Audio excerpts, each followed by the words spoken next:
Most assassins are cowards. But there is one coward among them that has taken millions of lives throughout history, and to this day represents a human rights breaking, life-ending, limb-maiming menace to mankind. Landmines. These underground soldiers don't know when the war stops. They don't need food or water, are cheap to make, and don't need a salary. They can't tell the difference between civilians or military, women or children.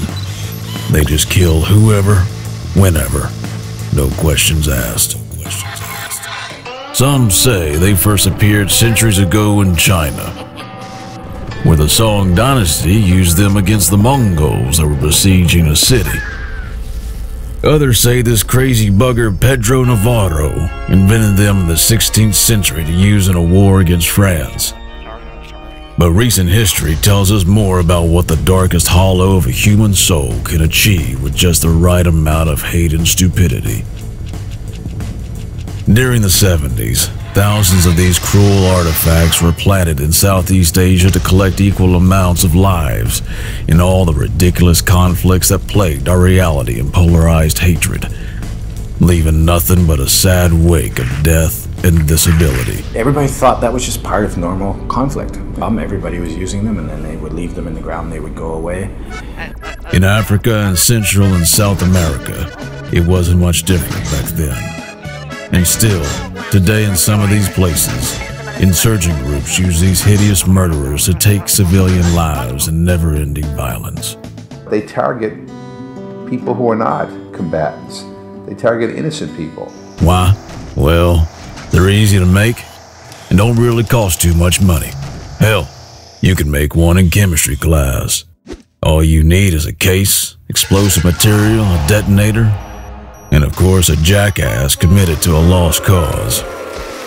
Unfortunately, all of these are readily available worldwide. Luckily, there's good people too. A bunch of tree-hugging, long-haired hippies started a movement in the U.S. to ban all weapons after the Vietnam War. After getting arrested, maced, and persecuted, they narrowed down their fight to just banning landmines. What made the difference is when we started to say, well, these are the consequences of what you're doing. This is what it's doing to these people and this society. They said the only solution is banning the weapon completely. They ended up getting some support from other activists around the world, and things started to roll. By the mid-'80s, Princess Diana joined them and pushed the landmine issue into the global spotlight. That's when people started to pay attention. With the right people on board, and the support of some key governments like Canada and Norway, in 1997, the Ottawa Treaty to ban landmines was introduced. Who would have thought? Those activists even got the Nobel Peace Prize for that. Immediately meant more countries were interested in coming. They understood. It got a huge amount of publicity around the world, which meant the treaty and the ban got even more publicity than it had. Okay, so they won a Nobel Prize for yet another international law paper written by lawyers and understood by lawyers. Big deal. What does it say, and why is it important? Well, among other stuff, any country that signs it is basically committing to 4 actions. Destroy the stockpiles, clean infested territories, aid victims, and all of the above. Sounds simple, right? It's not really all that easy when it depends on the will of politicians and the thousands of dollars it costs. Making a landmine costs about $3. Finding and destroying it goes up to $1,000. This is why every year, representatives of all countries that have signed the Ottawa Treaty meet up in air-conditioned conference rooms to say where they've made progress and to explain why they're taking so freaking long. It's been 15 years. At least they try. The bigger problem is with the countries that haven't signed. Who are they? The usual suspects, of course. 36 countries altogether. What's wrong with these people? The U.S. hasn't joined the landmine treaty for reasons that I find incomprehensible. The Pentagon doesn't want to give up a weapon. I think it's that simple. there is this mentality that they don't ever want to give up anything, because if you give up one thing, then we'll come back and ask them to ban another weapon.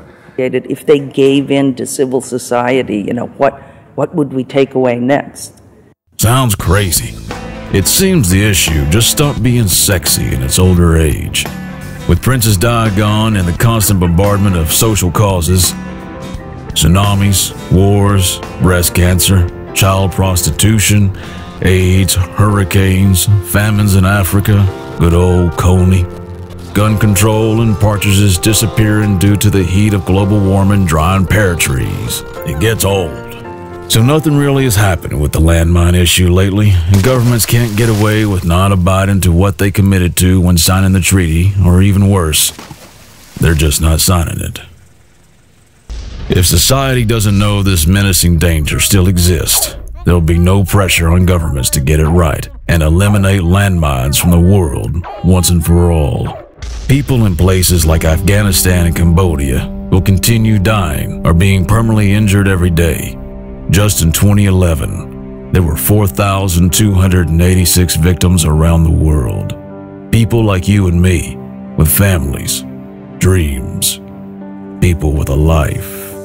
It's long been said that it's the good man's indifference that allows the evil man's atrocities. That's why in 2011 in Colombia, the third country with the most yearly landmine accidents, the people came up with a simple yet brilliant idea. On April 4th, the International Day for Mine Awareness, they went about their normal routines with one of their pants legs rolled up. But they did it massively. Kids joined, students joined, private companies even joined by rolling up their logos. The military joined, celebrities joined, heck, even the president ended up working with his pants leg rolled up. By the next year, the whole world wanted to lend their legs too, and they lent their hearts as well.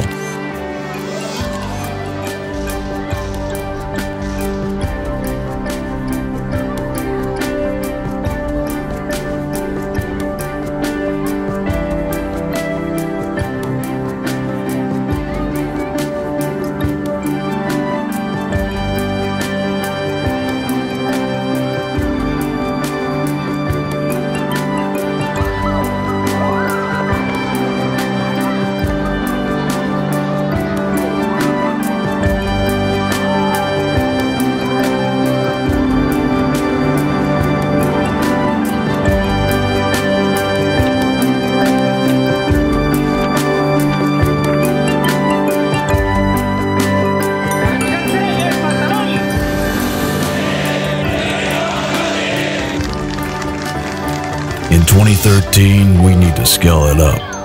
A mine-free world is something we can achieve in our lifetimes. It's up to this generation to cut the crap and leave a better world for our children and our children's children.